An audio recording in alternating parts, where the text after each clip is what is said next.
Huduma za afya ni miongoni mwa mahitaji muhimu kwa wananchi, huku wengine wakitegemea hospitali za umma kupata matibabu. Hata hivyo, baadhi ya wagonjwa wanasema bado wanakumbana na changamoto mbalimbali wanapotafuta huduma. Ya hii level 5, kuna service inakuwa mzuri na kuna zingine sina feel.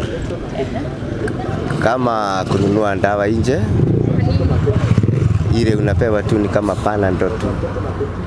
Lakini mambo mengine inakuwa mzuri. Juu kama ukienda huko kuna mahali saa inasimamia, lakini kuna kiwango haisimamii. Baadhi wanataja foleni ndefu, uhaba wa dawa muhimu, pamoja na idadi ndogo ya wahudumu wa afya, hali ambayo huathiri utoaji wa huduma kwa wakati. Kwa majina naitwa Francis Githu Karuga, na kulingana na mambo ya hospitali, services ziko duni sana. Kwanza hii mambo ya SHA, huyu CS wetu bana anatutesa sana. Sasa kama mwanamke anaenda kujifungua pale, unaona sasa zile mambo hazifai, yani hapewi ile service inahitajika. Unapata ule mtoto maana anapotezwa.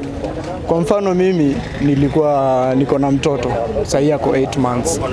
Naweza sema ilinisaidia, lakini kwa saa hii naona wasichana wanaumia na pia hospitalini watu wengi wanaumia, kwa maana ile pesa saa hii kulingana na economy venye iko, huyu Kasongo anatumiza sana.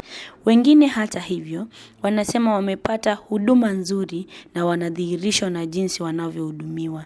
Tulitembelea kituo hiki cha afya ili kuzungumza na wagonjwa na kupata maoni yao kuhusu ubora wa huduma, upatikanaji wa dawa na changamoto wanazokutana nazo. Pia tuliwauliza mapendekezo yao kuhusu hatua zinazoweza kuchukuliwa ili kuboresha huduma za afya kwa wananchi. 100%, but I can give it 80%. Yes, this is because of the services such as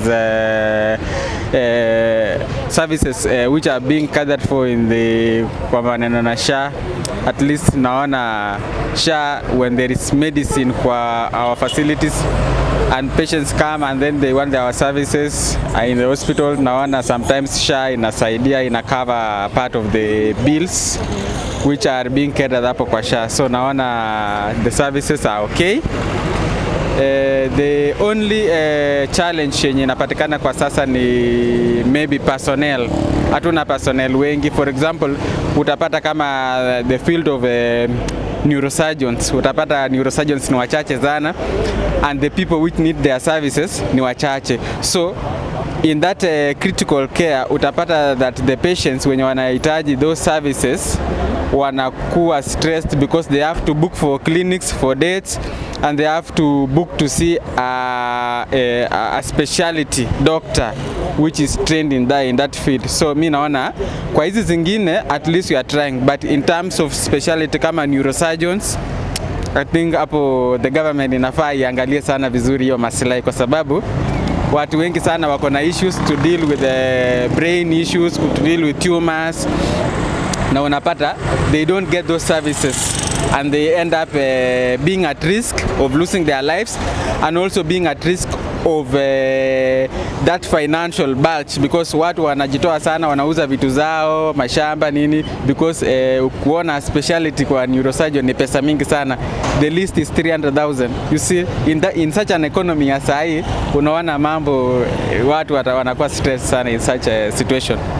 Yes. Licha ya changamoto zinazotajwa na baadhi ya wagonjwa, wengi wanatumaini huduma za afya zitaendelea kuboreshwa ili kuhakikisha kila mwananchi anapata matibabu bora kwa wakati. Nikiripotia runinga ya TAS, jina langu ni Ruth Oyo.